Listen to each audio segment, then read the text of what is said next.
It's a cliche of courtroom dramas.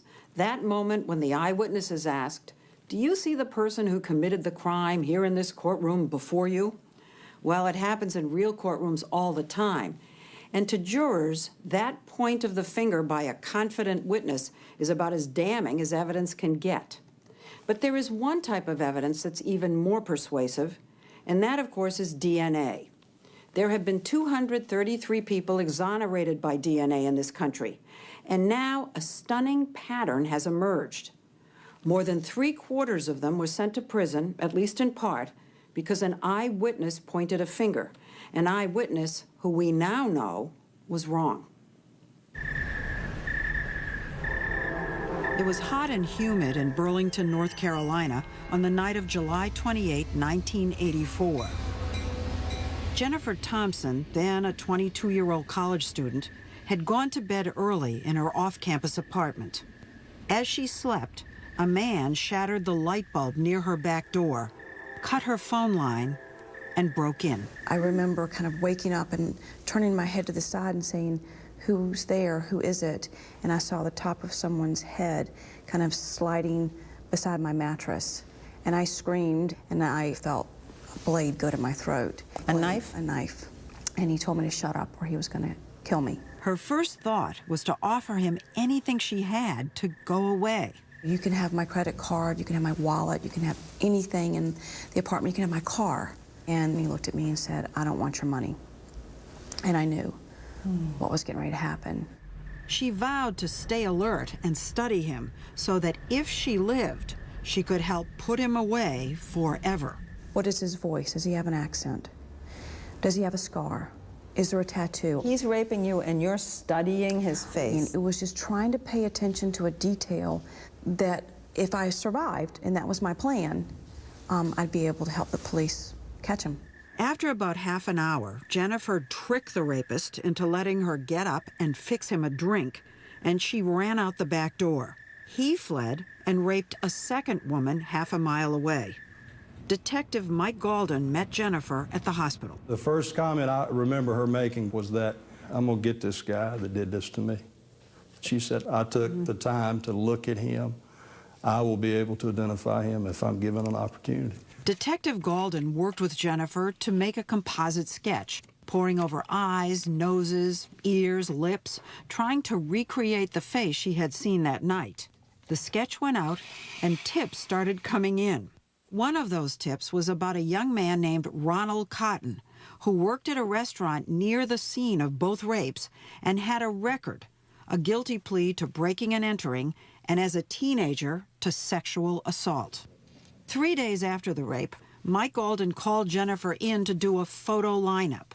He laid these 6 pictures down on the table, said the perpetrator may or may not be one of them, and told her to take her time.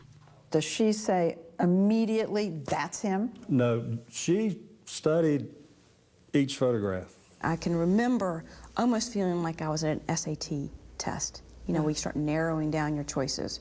You can discount A and B and... Oh, like multiple choice. Exactly. According to the police report, Jennifer studied the pictures for 5 minutes. She picked up Ron's photograph and said, "That's the man that raped me." And you must have said, "Are you sure?" And she said yes? Yeah, oh yes, certainly. Ronald Cotton heard the news from his mother's boyfriend. He told me, he said, "Ron," he said, "the police are looking for you."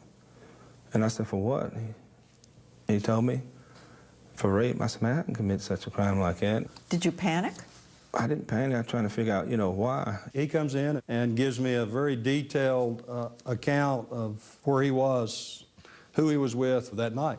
As it turns out, that was a false alibi. I realized later that I had got my weekends confused, and so therefore I gave them the reason to think that I was lying. This was August 1st, 1984. Right. You go in to clear yourself. When did you actually leave? I didn't. He was locked up and days later put in a physical lineup. I'm number 5. You scared? I was very scared, nervous. I was so nervous. I was trembling. I felt my body just shaking. They were asked to step forward, speak, and step back. I can remember looking to the detective and saying, "It's between 4 and 5. Can I have them do it again?" And then she knew it was number 5, Ronald Cotton. Did you feel absolutely certain? Absolutely certain. Did anybody say to you, good job? Well, what was said to me afterwards was, that's the same person you picked out in the photo lineup. So in my mind, I thought, bingo, I did it right. I did it right. In a week-long trial, the jury heard about Ronald Cotton's faulty alibi, his clothing that matched Jennifer's description, and a piece of foam found on her floor that seemed to come from one of his shoes. And most powerfully, they heard from Jennifer. When they ask you, do you recognize the man who did this to you? Did you point to him? It was Absolutely. Ron Cotton. It was Ronald Cotton. She called my name, pointing a finger, and that's all it takes, it seemed like. What did that feel like? It felt like someone pushing a knife through me. It took the jury just 40 minutes. The verdict, guilty on all counts. He was sentenced to life and 50 years. And it was for me that moment that you know the justice system works. Because I am the victim, and he's a horrible person, and he will never, ever be free again. Ronald Cotton was handcuffed, shackled, and taken to North Carolina's Central Prison. He was 22 years old. You know, they say grown men doesn't cry, but it's a lie. You know, I grabbed my pillow many times and hugged it, wishing I was hugging my mom, my dad, sister, brother. I wish it didn't have to be this way. He started working in the prison kitchen, singing in the choir, and writing letter after letter to his attorneys, hoping to get a new trial. Then one day, as he watched a new inmate being brought in, he had a strange feeling. I said, excuse me. I said, you look familiar. I said, where are you from? He said, I'm from Burlington. I said, I am too. I said, you kind of resemble the drawing of a suspect in a crime of which I'm falsely in prison for. Did you commit this crime? And he told me, no, he did not. Wait a sec, you saw him and thought of that composite drawing? Mm-hmm. His name was Bobby Poole, and he was in for rape. He started working in the prison kitchen, too. And the stewardess were calling me Poole instead of Cotton. They were calling you by his name? Yes. In other words, people were mistaking the two of you. Yes, exactly.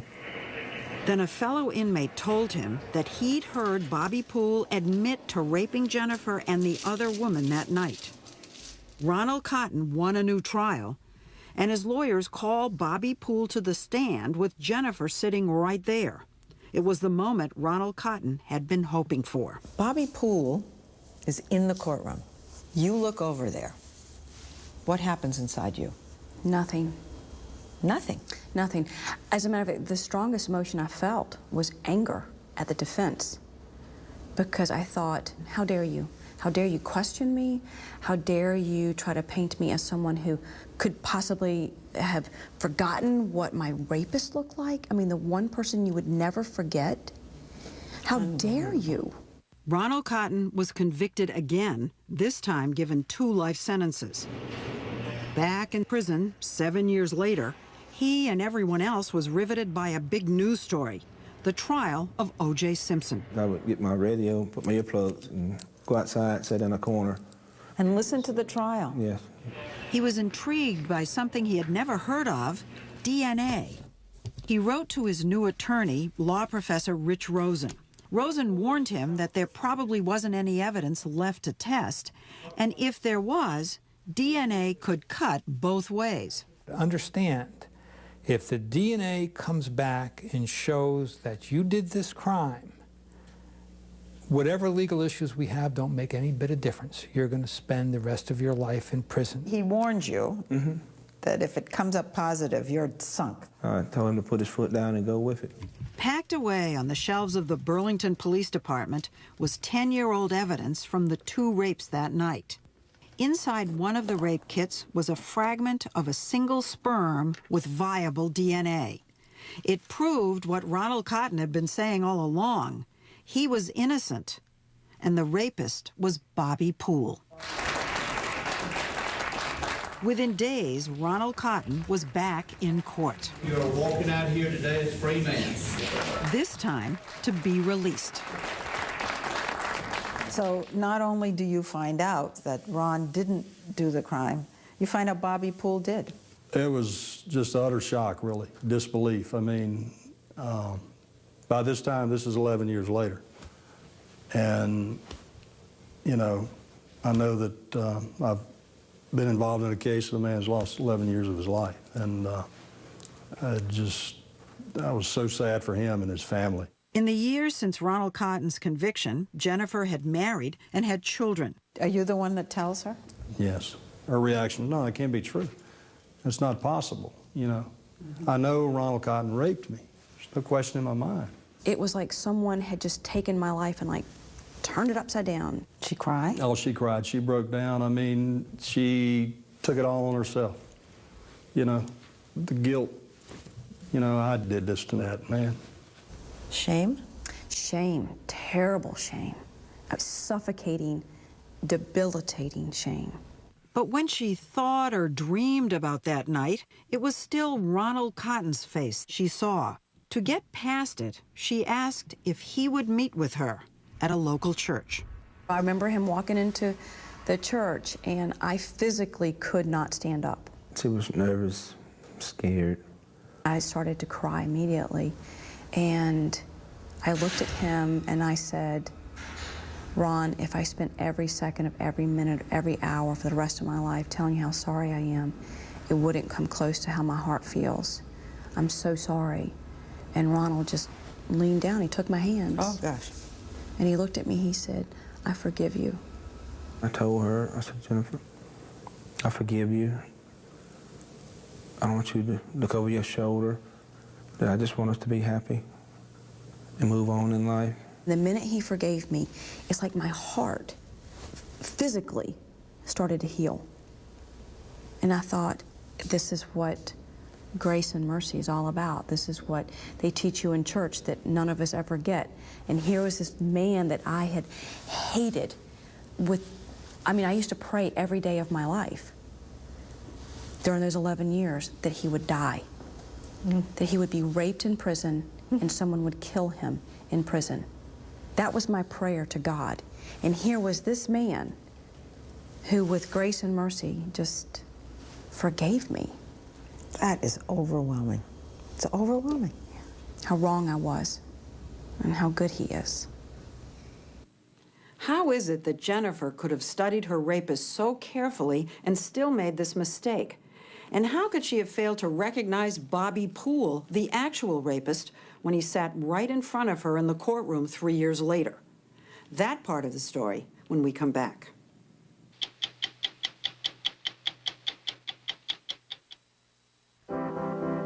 Everyone deserves the right lenses tailored to their personal needs, which is why any lens is now 50% off with frame purchase at LensCrafters. Even no lines, bifocals, and prescription sun. Now through April 4th at LensCrafters. Now more than ever, you want to get the most for your money. Look no further than the mid-size 2008 Kia Sorento. A powerful V6 engine, 5-star safety rated, backed by an industry-leading warranty, and it's priced about $6,500 less than a Toyota Highlander V6. Or to put it another way, a year of college tuition less. The 2008 Kia Sorento. It's money well saved. The Kia Sorento, starting under $17,200 after $5,000 cash back. I used to think a multivitamin that's complete was what mattered. Then I learned 1 in 2 women will face bone or breast health issues. And One A Day Women's has more calcium and vitamin D than Centrum to support bone and breast health. For me, that matters more. One A Day Women's. To prove you can dust less often with Pledge, we've placed Mary in this glass box and asked her to clean one side of this table with Pledge and the other with a dry dust rag. And now, we wait a week. A week?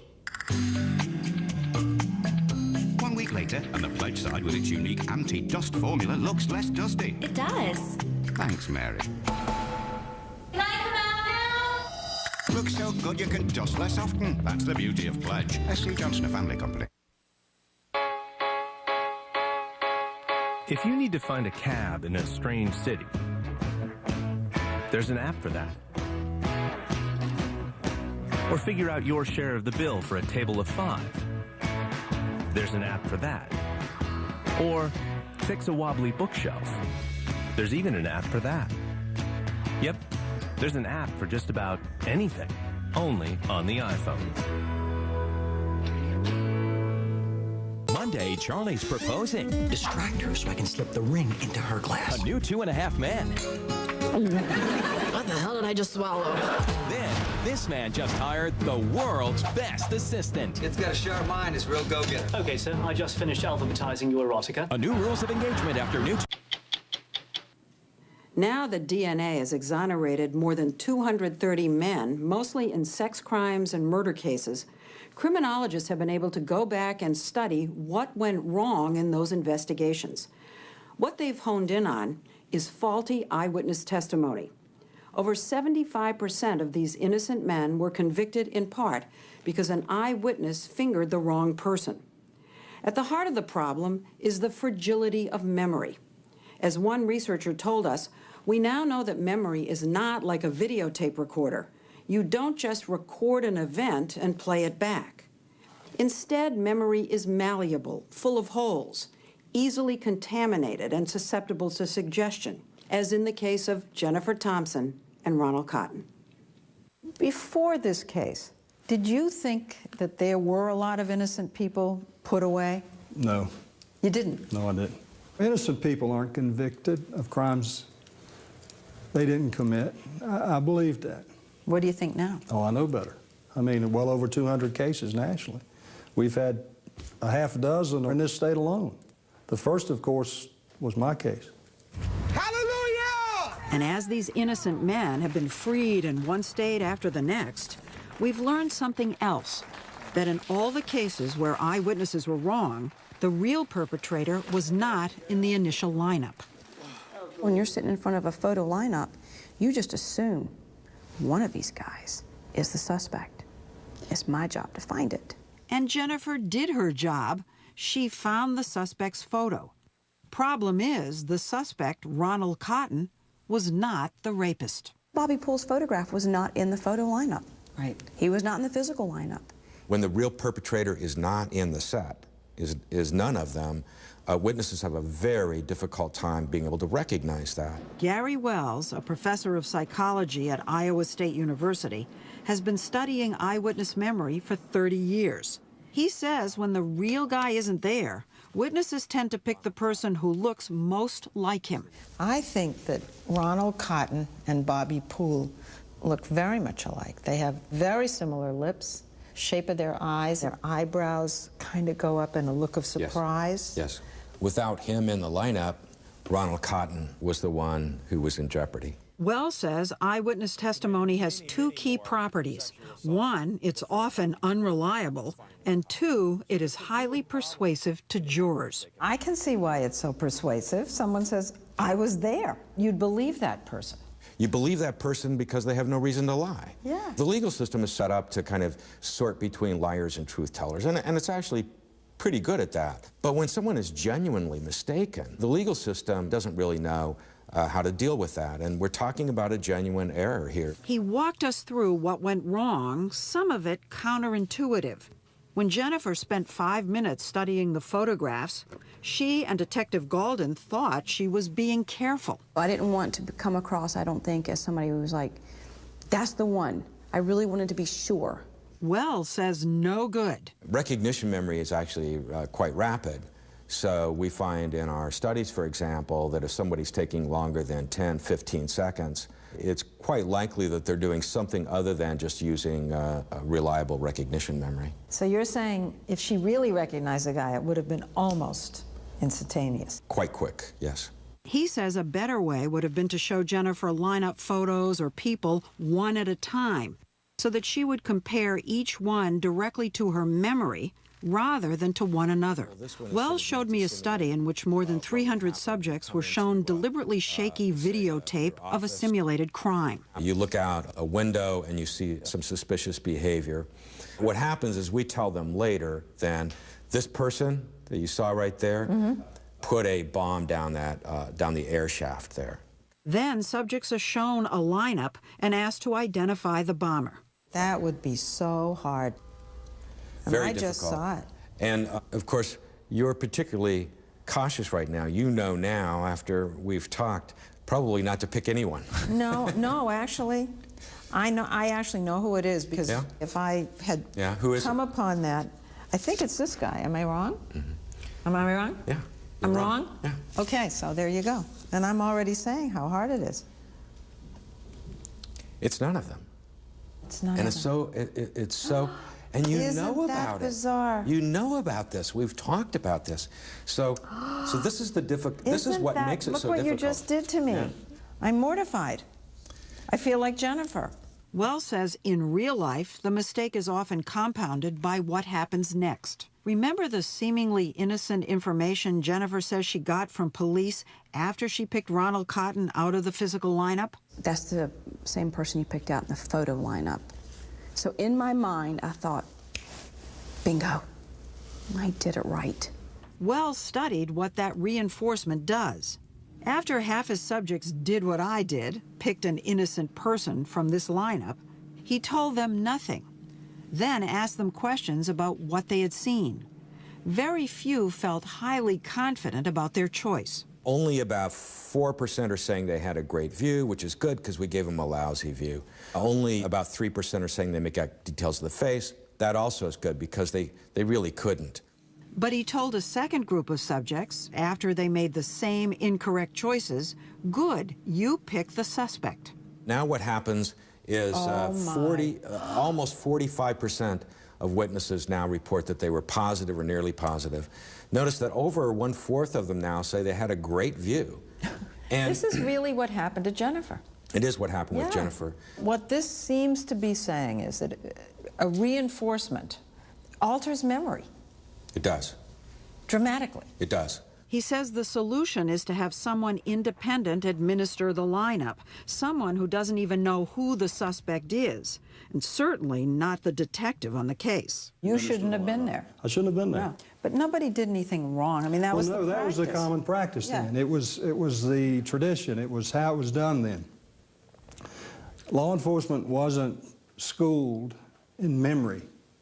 We weren't schooled in protecting memory, treating it like a crime scene, where you're very careful, methodical about what you do and how you use it. I mean, we weren't taught that in those days. But none of these errors explains perhaps the most puzzling part of this story, how it is that Jennifer could see Bobby Poole in the courtroom and not realize her mistake.